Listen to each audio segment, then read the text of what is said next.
Well, here we are, back at the Burr shed. Welcome. Not much has happened since the last video. I just done a couple of things. I thought I'll share them with you. I'll just go back out again and go behind the camera. It's hard to turn around inside the shed. But as you can see, there's still no doors. I've got the materials for the doors, but I haven't had a chance to make them. Hopefully by the next video I'll have the door made. It's going to be a little bit different. It's going to serve two functions.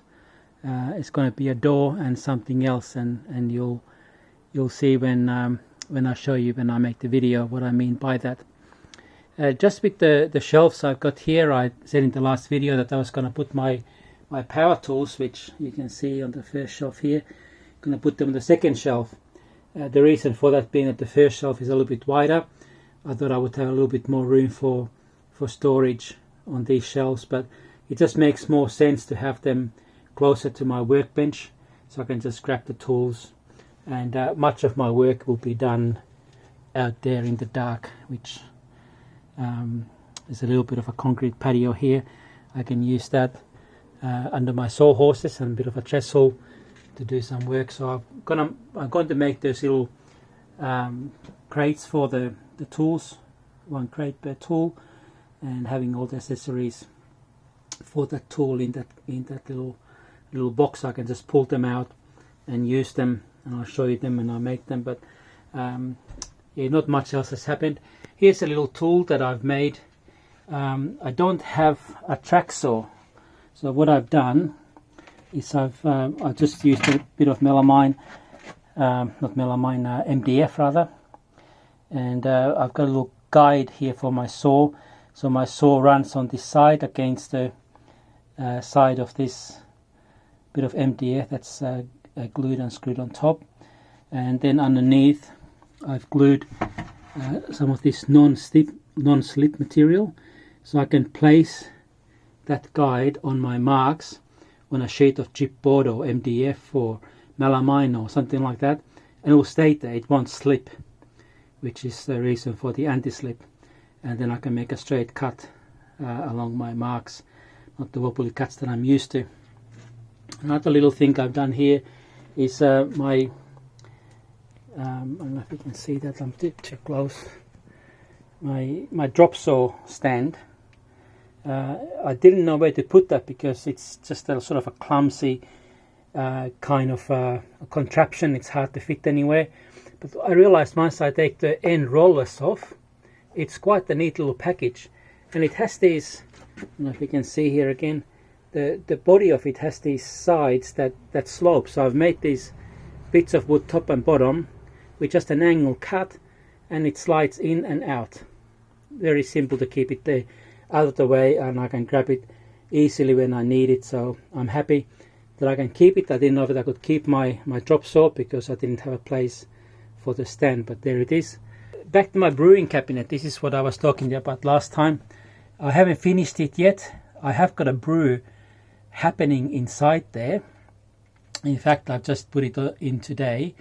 I finished making, well, nearly finished making my brewing cabinet. I haven't got latches for the door, so all I've got now is these bolts. So they just pull out and pull out, and the door just swings up like that, and up here is a little mechanism, very old-fashioned, and it just keeps the door from hitting me on the head when I'm underneath bottling it. And then if I go to my remote control down here and I press the on button, we'll get some lights. So these are the LEDs inside my brewing cabinet. They're not sticking on too well, they need to be coming off, but never mind. I was very disappointed that they didn't stick on very well at all, so I had to put these little cable things on there to stop it from falling off. But anyway, there it is. It's giving me light. It's a nice light cabinet, and also inside here I've got a USB heater. So what this heater is what many tradies have these in their vests at their back or in their pockets. They run a little USB charger, a little battery pack that you can charge your phone with, or you can heat up your back or your hands with. Many motorcycle riders use these also. They have them in the handlebar muffs to keep them warm, and the cables just go out there, and there is a USB hub, and if you have a look at it, you can see it's 5 volt 2 amp, so not drawing much current at all. It's running both the heaters and the lights for my brewing cabinet. Now the brewing cabinet, as you can see, it's not pretty, it's functional. It's very, very much like my father. Nothing had to be pretty. As long as it worked, it was fine. This is in my Burr shed behind the house, so not many people will ever get to see it. But here I'm going to brew my beer. It's fully insulated, like I told you before, so any heat that's generated will stay in here. I've had the door closed for a little bit, and actually it's quite warm when I touch these things. At the top here, I've just got a little hose coming out of a sealed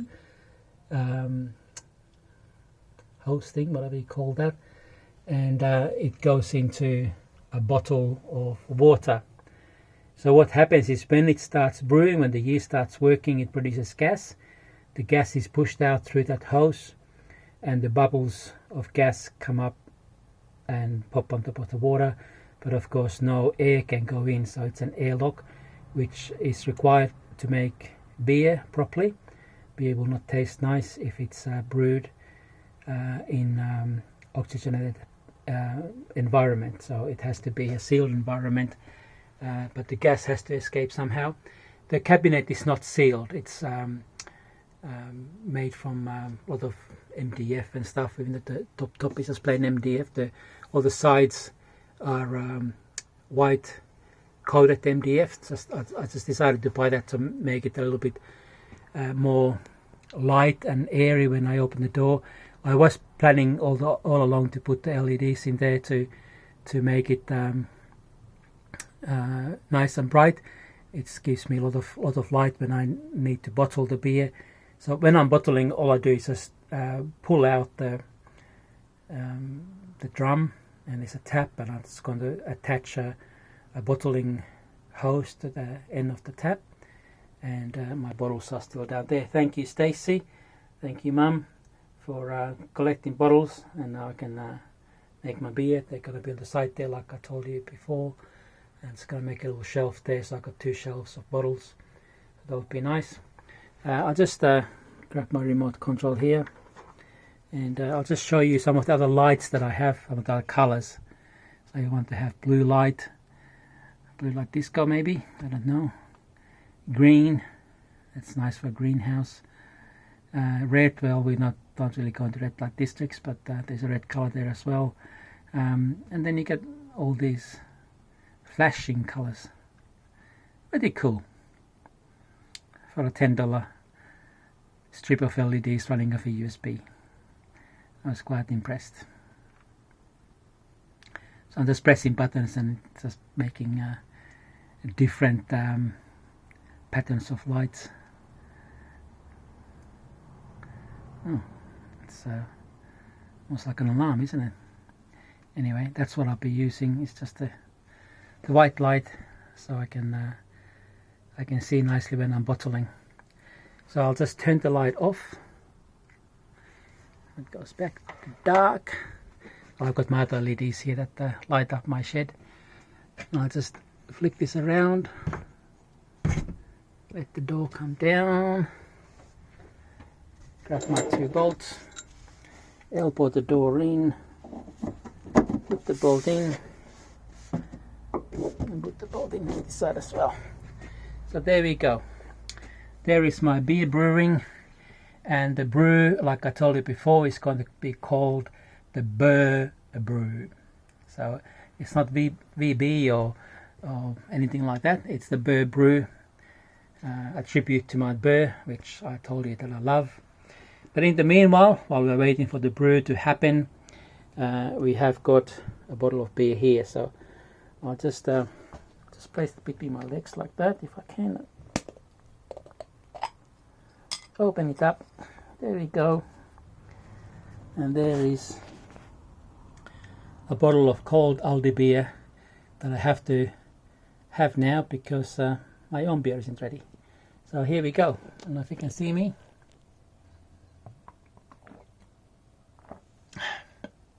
Thank you for watching. Until next time from the Burr Shed, farewell. This is Juhani.